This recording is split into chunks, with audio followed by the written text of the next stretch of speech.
right here is a water solution hole, also known as a grotto. It's both a water solution hole, as just created back when this cavern filled with water. The water turned and turned around until it created this hole. It's called a grotto as well because a grotto is just a fancy name for a cave within a cave. This grotto is called our Fairytales Grotto because if you look right here, you can see a fairy wing within the formation. Kind of cool. Maybe a bat wing. We got another little grotto right here. What's coming out of it is flowstone. Flowstone forms how you think it is, just the water flowing over and depositing its minerals. This flowstone is called our diamond Cascade because it's got these calcium calcite crystals within the formation.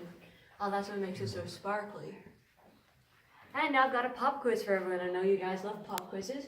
If you've got a stalactite growing down and a stalagmite growing up, if they meet in the middle, what might you call them? A column. That's right, you call them a column. We've got our largest column within the cavern right here. It is 12.5 feet tall and 10 feet in circumference. And if you look closely, you can even see a dinosaur bone within the rock. Yeah, I'm going to have to ask you to use your imagination once again to show you our meat and produce aisle.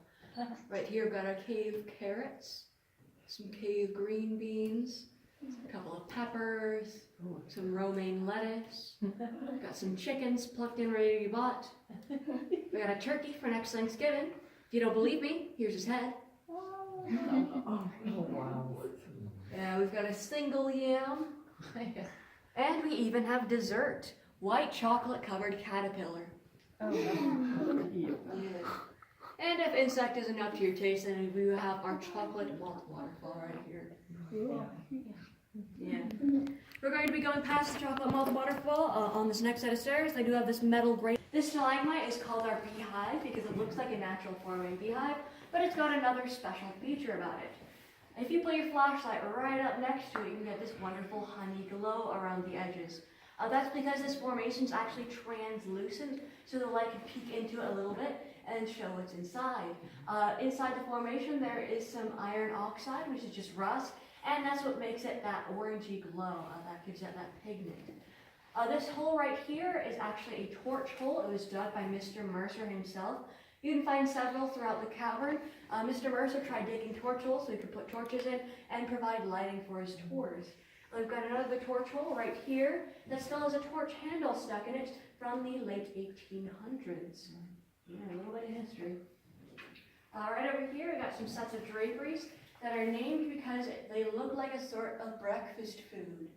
Anyone want to take a guess? That's right, this is our cave bacon, also known as our head-breaking bacon, some of the hardest bacon in the world. And right across here, we've got two very large draperies. These are called our angel wings. They come as long as 9 feet tall, but as thin as a pencil eraser in some places. These are our largest draperies within our cavern. So as you're going past, please take a look at our angel wings because they are really special. The thing about all of these large formations that are 9 feet, 8 feet, 12 feet is that they take a very long time to grow. In this cavern, it takes about 500 to 700 years to grow 1 cubic inch of any of these formations. Wow. So it takes hundreds, if not Okay.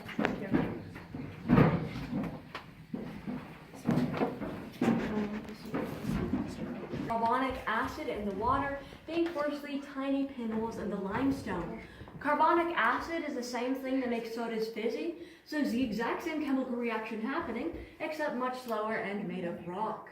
Sometimes it forms these helictites which go straight into the wall. We've got one helictite right here that has a full 360 twist. We call it our pig's tail. We say it's where we get all of our cave bacon. Great. Okay, bye.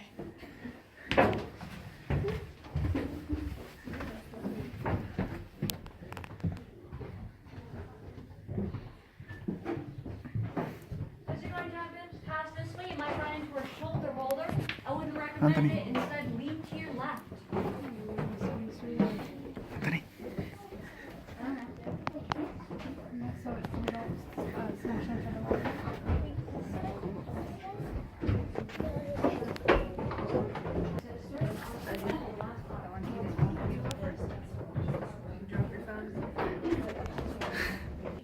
into the earth. Congratulations. Yay. Yeah, of course, Mr. Mercer did go further down. His tours would actually go 30 feet downwards in that direction. Somewhere down there, there's a small hole about 6 inches in diameter. You can't see it from here, but it is still a very important hole. That hole is important because that is where we're getting all of our air. That hole leads to somewhere outside. We're not quite sure where. All I know is that A, it leads outside, and B, without it would be kind of hard to breathe down